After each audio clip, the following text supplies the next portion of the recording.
तो क्या पाकिस्तान में घुसकर भारत के दुश्मनों को मौत की नींद सुला रहे हैं पीएम मोदी?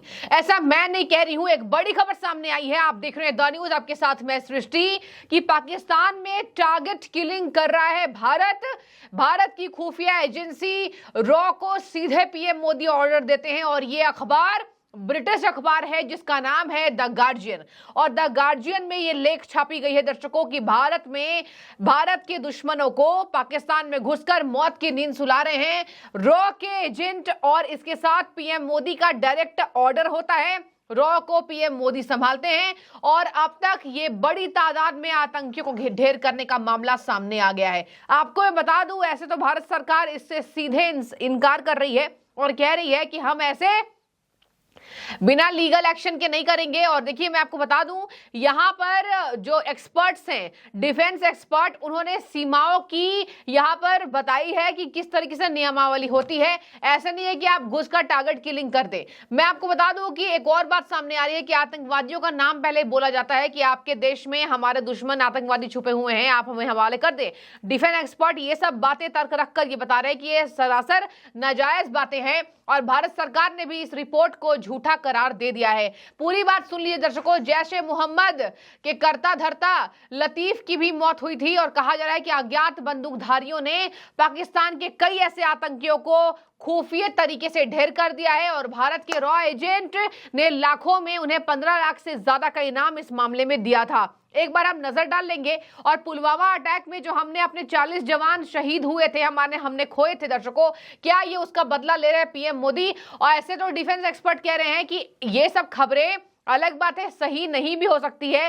पाकिस्तान में खुद ये बातें हो रही है। देखिए, एक डिफेंस एक्सपर्ट हैं ध्रुव कटोच कह रहे हैं पाकिस्तान में एनकाउंटर होते हैं, ये पाकिस्तान का अंदरूनी मामला है और अगर ये होता है तो इससे जो करंट सिचुएशन में सरकार है, मतलब कि जो बैठी हुई सरकार है यानी कि बीजेपी सरकार भारत में, उससे उसको फायदा होगा। वैसे भी चुनावों के मद्देनजर ऐसी खबरें फायदा देने वाली बातें होती हैं। देखिए, मेरे अपने सोच विचार से, क्योंकि मैं इन मामलों में काफ़ी तरह तक एक तो हिस्सा भी लिया है, जो इंटरनल सिक्योरिटी भारत में हुई है, कश्मीर में भी, नॉर्थ ईस्ट में भी और बाकी जगह में भी, श्रीलंका में भी हम 2 साल रहे हैं। ये भारत का टेक्निक नहीं है कि इस प्रकार के किसी को असैसिनेट करना। जितनी भी बार जो भी भारत की कार्रवाई होती है वो with in the legal boundaries जिसको कहते हैं, और मुझे नहीं लगता है कि कोई भी पॉलिटिकल अथॉरिटी भारत में इस प्रकार का आदेश देगी कि किसी दूसरे देश में जाके इस प्रकार की कार्रवाई करो।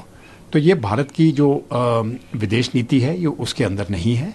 और ये जो हुआ है, जो इंसिडेंट्स हुए हैं पाकिस्तान में, मैं मानता हूँ ये हुए हैं, लेकिन एक बात ये भी सोचने की है कि आप देखिए वो इनकाउंटर किस प्रकार से हुए हैं। और आप देखोगे कि पाकिस्तान के बीच में भी जो उनके टेररिस्ट ग्रुप्स हैं, उनके बीच में भी बहुत राइवलरी है और वो एक दूसरे को टारगेट करते हैं। एक दूसरे के अलावा वो पाकिस्तान की सेना को भी टारगेट करते हैं। जैसे आपने देखा होगा, वो नेवल बेस में अभी कुछ महीने पहले हमला हुआ था। तो ये तो पाकिस्तान का अंदरूनी मामला है। जो वहाँ पर कार्रवाई हो रही है, जो इनकाउंटर्स में लोग मर रहे हैं, वो उन्हीं के ग्रुप्स हैं, वो उनकी तरफ से कार्रवाई है और ये भारत का इसमें कोई हाथ नहीं है। सरकार ने इसका खंडन किया है, भारतीय सरकार ऐसी गतिविधियों में नहीं होती है। तो देखिए, ये भारतीय सरकार ने बिल्कुल सही कहा है, क्योंकि ये जो हमारी मिनिस्ट्री ऑफ एक्सटर्नल अफेयर्स है, उनकी तरफ से ये स्टेटमेंट आया है। बेसिकली क्या होता है कि जो हमारी सरकार की पॉलिसी, जो भी रूलिंग गवर्नमेंट है इस समय पर, उनकी पॉलिसीज़ हैं, और जो पहले भी सरकारें हैं उनकी भी पॉलिसी ये रही है कि इस प्रकार की हरकत नहीं होती है। इस प्रकार का आदेश इंटेलिजेंस एजेंसीज को नहीं देते हैं ये।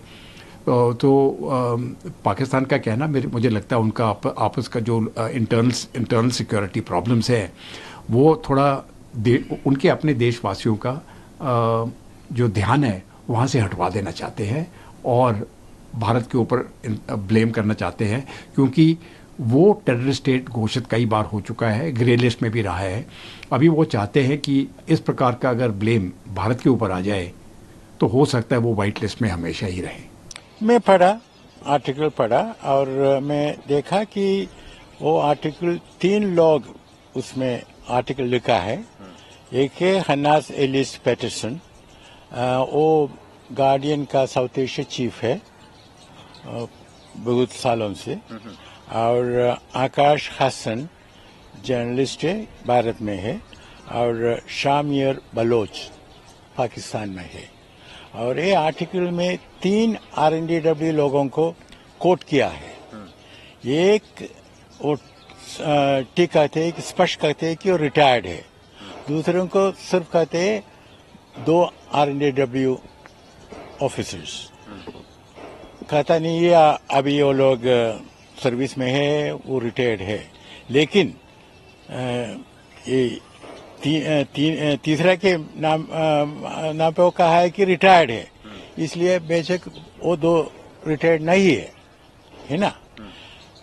ये मामला ऐसा है, आप और मैं खुद समझता हूं कि अगर हमारे मिनिस्ट्री ने डिनाई किया है, मैं सोचता हूं कि वो डिनाइल में सीरियसली एक्सेप्ट करता हूं, ठीक है ना, क्योंकि ये हमारे पॉलिसी में नहीं है लोगों को हारने के लिए, ठीक है। लेकिन सवाल ये है, विदेशों में, वेस्ट में हमारा डिनाइल वो लोग कैसे देखेंगे? उधर एक प्रॉब्लम है, क्योंकि एक इम्प्रेशन है, सच है न सच है, लेकिन ये इम्प्रेशन है कि वो निज्जर का किलिंग के बाद और पानून का फॉइल्ड अटेम्प्ट के बाद इम्प्रेशन है कि हमारे लोग एक काम करते थे। तो ये सोचना है। और दूसरी बात है कि टाइमिंग उसका, ये रिपोर्ट का टाइमिंग, गार्डियन बहुत क्रिटिकल है करंट गवर्नमेंट के, लेकिन अभी वो रिपोर्ट पब्लिश किया है। क्यों? इसका मतलब है कि चुनाव की बात है, और इसके मतलब है कि किसको फायदा होगा। मुश्किल है, लेकिन मेरे ख्याल से रूलिंग पार्टी को फायदा होगा, क्योंकि रूलिंग पार्टी प्रोजेक्ट करना चाहता है हम भारत को का सुरक्षा के लिए जो कुछ करना है करेंगे, और ऐसा है तो बेशक रूलिंग पार्टी को फायदा होगा। अब मैं आपको बता दूं, ये तो डिफेंस एक्सपर्ट का कहना है, लेकिन रिपोर्ट्स क्या बता रहे? देखिए, ब्रिटिश अखबार उन्होंने लिखा है कि भारत टारगेट किलिंग कर रहा है और पाकिस्तान में मौत के घाट उतरते भारत के दुश्मन।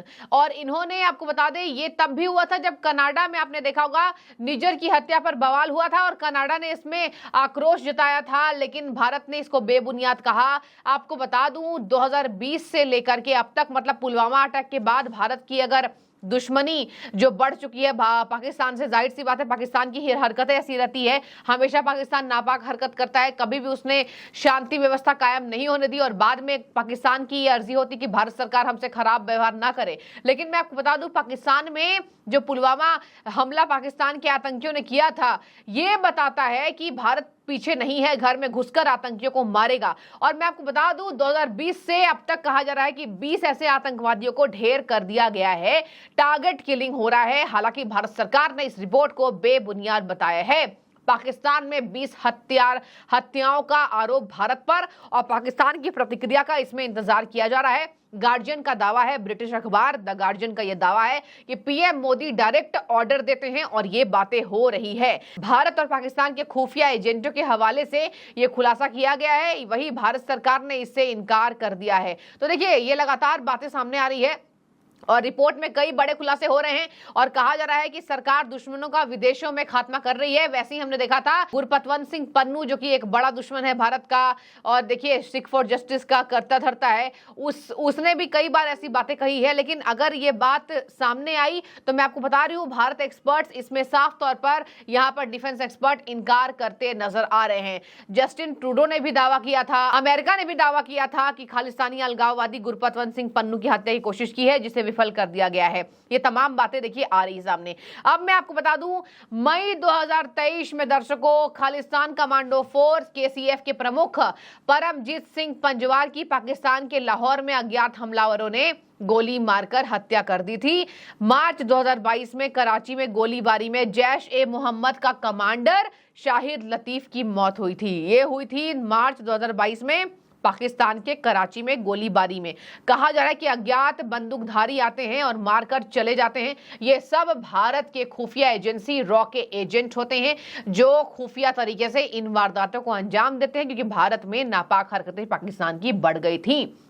देखने वाली बात होगी कि डिफेंस एक्सपर्ट इस पर क्या कहते हैं और भारत सरकार खुलकर अपनी बात रखती नजर आती है कि नहीं। आपको मैं बता दूं, विदेश मंत्री एस जयशंकर की अभी इसमें प्रतिक्रियाएं सामने नहीं आई हैं और एस जयशंकर अभी लगातार हमेशा ही बोलते हैं कि ये बातें पाकिस्तान करता रहता है, लेकिन हम इनको बेबुनियाद बताते हैं। हम जो करते हैं वो हम बता देते हैं और हमें कोई किसी से डरने की जरूरत नहीं। आपने देखा होगा वैसे भी पाकिस्तान से उनके कैसे ताल्लुक एस जयशंकर रखते हैं, सीधे वो आक्रामक नजर भी आते हैं बोलने में, अपने बोलने के अंदाज से, क्योंकि पाकिस्तान की हरकतें ऐसी रहती है। मैं आपको बता दूं, यहां पर आतंकियों की संख्या 20 से ज्यादा अब तक बताई जा रही है और इसी पर कहा जा रहा है कि रिपोर्ट के हिसाब से शाहिद लतीफ को भी पाकिस्तान ने मरवाया था, वो भारत ने किया था।